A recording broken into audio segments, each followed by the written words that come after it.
জার্মানের এক জাদুকর কোরআনের হাফেজকে চ্যালেঞ্জ করেছিল। দেখুন তারপরে কি ঘটেছিল।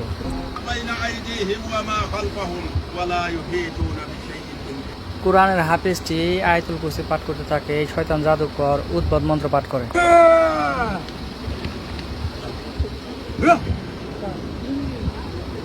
শয়তান জাদুকরের সামনে কোরআনের হাফেজটি সূরা বাকারার কিছু অংশ পড়তে থাকে এবং শয়তান জাদুকরের কোনো জাদুই কাজে হলো না। আউযু বিল্লাহি মিনাশ শাইতানির রাজীম। বিসমিল্লাহির রহমানির রহিম।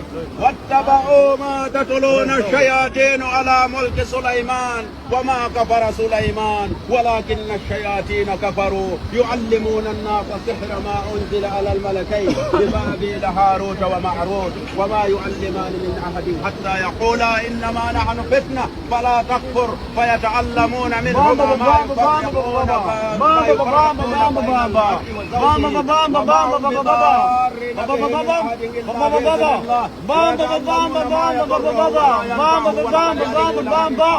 অবশেষে আল্লাহর কালামের কাছে হার মেনে ইসলাম ধর্ম কবুল করে নিয়েছিল।